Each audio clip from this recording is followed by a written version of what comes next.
बिस्मिल्लाहिर्रहमानिर्रहीम। इस चीज पर तवज्जो रखते हुए कि गुज़िश्ता दर्स में हमने कुरान के हुरूफ के सही तलफ़्फ़ुज़ के मुताल्लिक़ गुफ्तगू की थी। हम ये बात जानते हैं कि हुरूफ व कलिमात का तलफ़्फ़ुज़ इंसान के जिस्म के निज़ाम आवाज से बहुत ज्यादा ताल्लुक रखता है। इसलिए मुनासिब यह है कि अरबी के हुरूफ के तलफ़्फ़ुज़ से पहले निज़ाम आवाज के अरकान को जान जाएं। इस दर्स में निज़ाम आवाज के आज़ा के मुताल्लिक़ गुफ्तगू करेंगे। फेफड़े, लंग्स, ये दरअसल दो हिस्सों पर मुश्तमिल होता है और इसकी बनावट स्पंज की तरह होती है और ये सीने के अंदर होते हैं। ये दर हकीकत तनफ्फुस या सांस लेने का काम अंजाम देता है, लेकिन ये हवा का एक जखीरा है, वही हवा जो आवाज के लिए असली तरीन जरूरत है। सांस लेने के अमल के दौरान हवा फेफड़ों के अंदर जाती है और सांस खारिज करते वक्त हवा खारिज होती है। इस पूरे अमल को तनफ्फुस कहा जाता है। हवा के खारिज होते वक्त हुरूफ की अदायगी अमल में आती है। लिहाजा यह बात कहना दुरुस्त होगा कि आवाज का असली तरीन अंसर हवा है, जो निजाम आवाज से गुजरते वक्त या नरखरे से गुजरते वक्त आवाज की लहरों को ईजाद करती है, जो आवाज के पैदा करने का बायस बनती है। हल्कूम या नरखरा, आवाज के पैदा करने में पेचीदा तरीन उज़ू नरखरा है। नरखरे के अंदर आवाज के तार मौजूद हैं। आवाज की लहरों के जरिए नरखरे में आवाज को पैदा करना। आवाज के तार दर हकीकत दो उजलाती पर्दे हैं। ये बहुत नाजुक और बारीक हैं, मगर कुशादा और उफकी सूरत में नरखरे के अंदर मौजूद हैं। इस तस्वीर में नरखरे और इसमें मौजूद आवाज के तारों का अच्छी तरह मुशाहिदा करें।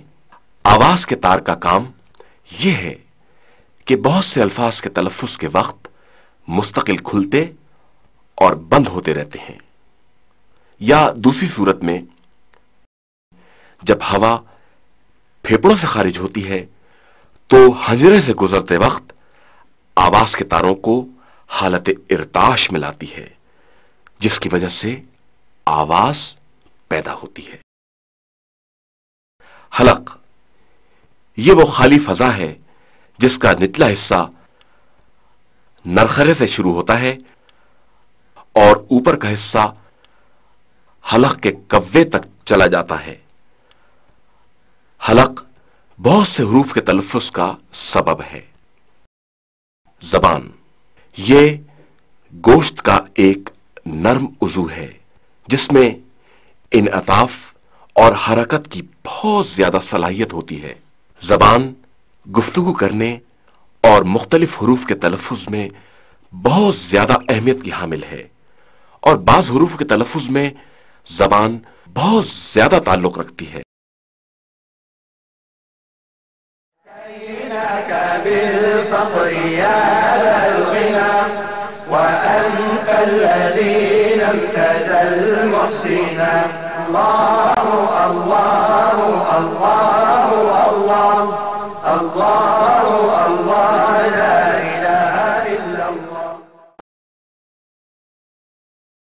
तस्वीर जो ज़बान और इसके मुख्तलिफ हिस्सों के मुताल्लिक मौजूद है, इस पर तवज्जो करें।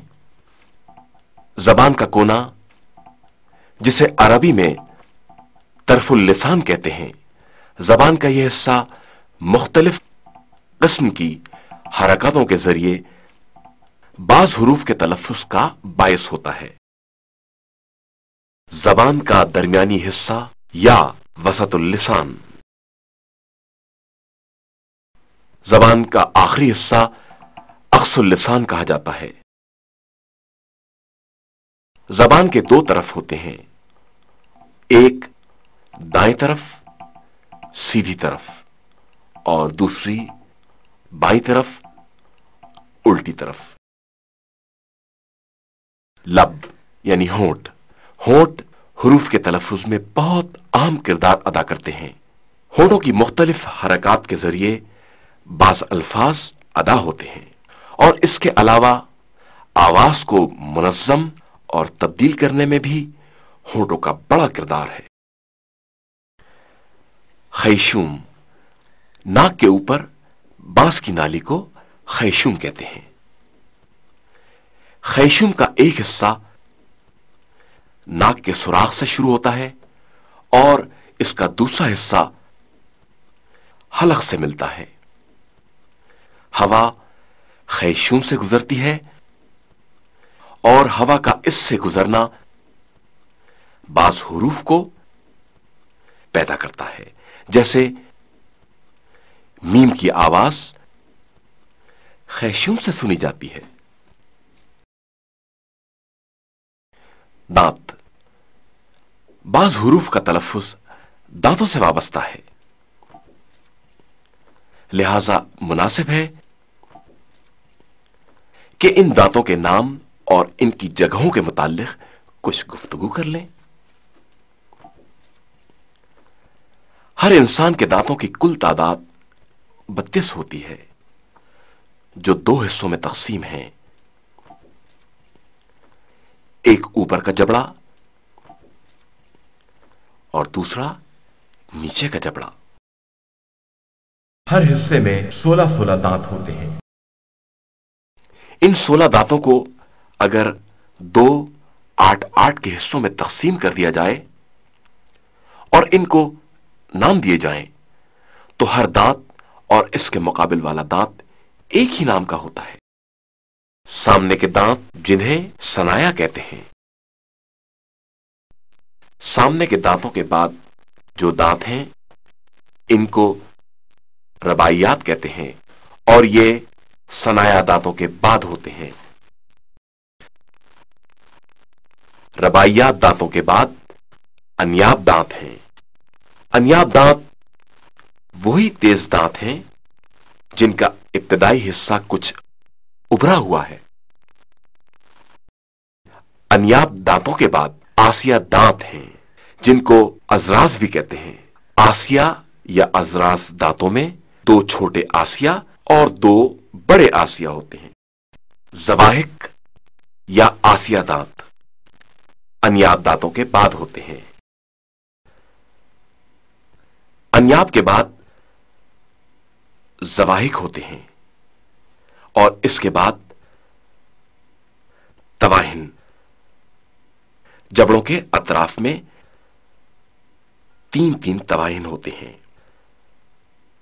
इनकी कुल तादाद 12 होती है।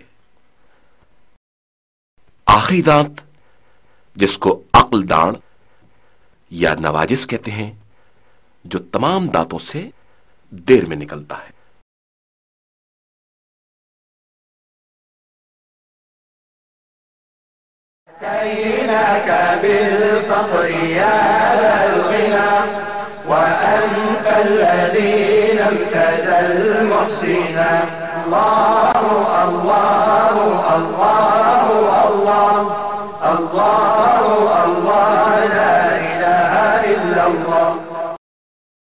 قال رسول الله صلى الله عليه وآله وسلم خيركم من تعلم القرآن وعلمه तुम में से बेहतरीन शख्स वो है जो खुद कुरान सीखे और दूसरों को सिखाए।